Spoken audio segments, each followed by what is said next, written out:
अच्छा, 1 हफ़्ता पहले तकरीबन मैंने अपने कुछ टेस्ट करवाए थे, तो उसकी रिपोर्ट्स आई हैं। तो मैंने सोचा कि आप लोग के साथ भी शेयर करूँ। ये बहुत ही कॉमन टेस्ट हैं, सीबीसी वगैरह। इसको पढ़ना मैं सिखा देती हूँ ताकि आप लोग अपनी रिपोर्ट्स भी आराम से पढ़ सकें। तो इसमें बेसिकली 3 टेस्ट हैं। तीनों टेस्ट मैं एक एक करके आपको समझा दूंगी। बाकी के 2 तो बहुत सिंपल से हैं। जो सीबीसी टेस्ट है, जो कंप्लीट ब्लड पिक्चर होती है, ये वाला टेस्ट उमूमन तमाम ही लोग करवाते हैं और सबसे पहले यही टेस्ट किया जाता है ब्लड टेस्ट में। तो इसको हम आज पढ़ना सीखते हैं। अच्छा, ये जो सीबीसी होता है, इसको सीपी भी कहते हैं।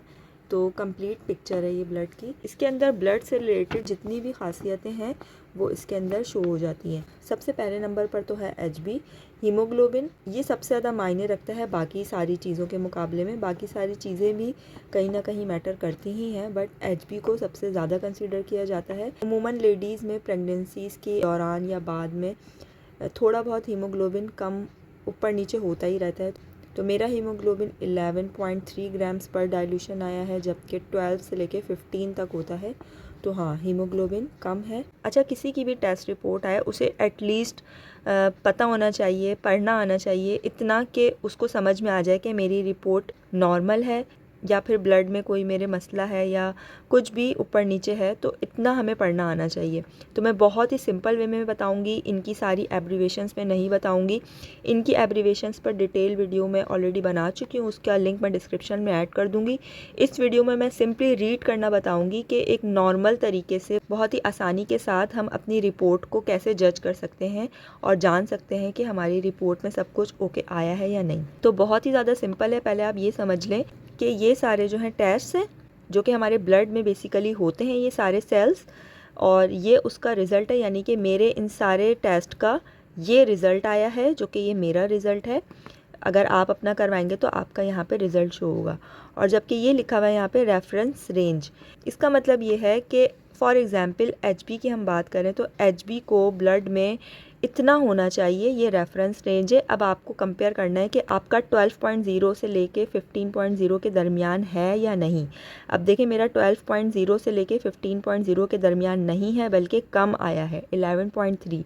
इट मीन्स कि मेरा एचबी कम है। इसी तरह आरबीसीज आप देखें, रेड ब्लड सेल्स, ये इसका रेफरेंस रेंज है 3.9 से लेके 4.8 के दरमियान आपका होना चाहिए आरबीसीज का कलेक्शन, जो कि मेरा आया है 4.0, जो कि इसी के अंदर आता है। इट मीन्स कि आरबीसीज मेरे नॉर्मल हैं, उनकी क्वांटिटी नॉर्मल है। अब HCT, MCV ये सब क्या है, इसकी एब्रीवेशन में जाने की इतनी ज़रूरत नहीं है। हाँ, उस सूरत में आप इनकी डिटेल में जा सकते हैं जब आप देखें कि रेफरेंस रेंज से आपका आगे पीछे कोई रिज़ल्ट आ रहा है, यानी कि कोई मसला है इनमें से किसी चीज़ में। तो अब आप उसको डिटेल में जानने के लिए गूगल पे या मेटा पे, AI पे फर्दर रिसर्च करके देख सकते हैं। तो HCT अब यहाँ पे देखें, रेफरेंस रेंज है 36 से लेके 46 के दरमियान, मेरी 36% है। इट मींस कि ये नॉर्मल है। MCV में चले जाएं, 80 से 100 के दरमियान होना चाहिए, जो कि मेरा 91 है। इट मींस कि ये भी नॉर्मल है। MCH पे आ जाएं, 27 से लेके 32 के दरमियान होना चाहिए, मेरा 29 है, ये भी नॉर्मल है। MCHC 31.5 से लेके 34.5 के दरमियान होना चाहिए, जो कि मेरा 31 है। इट मींस कि ये भी नॉर्मल है। WBCs सभी जानते हैं, वाइट ब्लड सेल्स, इनका जानना बहुत ज़्यादा ज़रूरी है।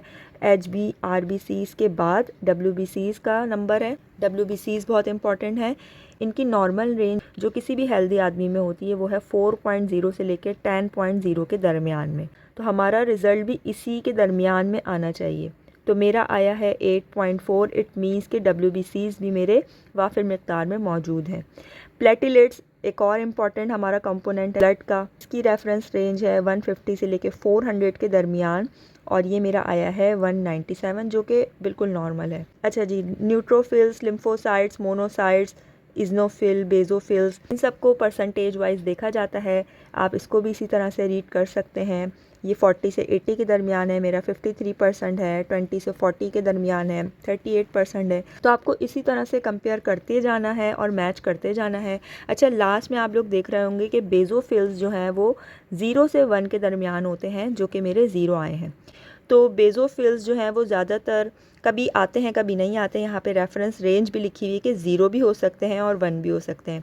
तो जब हम यूनिवर्सिटी में अपनी लैब में अपने ही ब्लड के सैंपल से अपना ये CBC निकाल रहे होते थे, तो उसके अंदर ज़्यादातर बेसोफिल्स 0 ही आते थे। बहुत कम बच्चे ऐसे होते थे जिनकी स्लाइड्स में बेसोफिल्स नज़र आते थे। सारे स्टूडेंट्स जो हैं वो उसके माइक्रोस्कोप में जाके लाजमी देखते थे कि बेसोफिल्स किस तरह के दिखते हैं।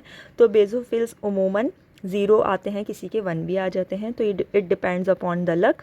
और अगर नहीं भी आते हैं तो इट्स नॉर्मल। तो देखें रिमार्क्स में आगे यहाँ लिखा हुआ है कि normocytic and normochromic. It means कि सब कुछ नॉर्मल है। कंप्लीट ब्लड पिक्चर की यही पूरी डिटेल है। बस एच भी यहाँ पे कम है, उस पर मुझे वर्क करना है। आप लोग भी दुआ कीजिएगा। मिलते हैं फिर नेक्स्ट वीडियो में।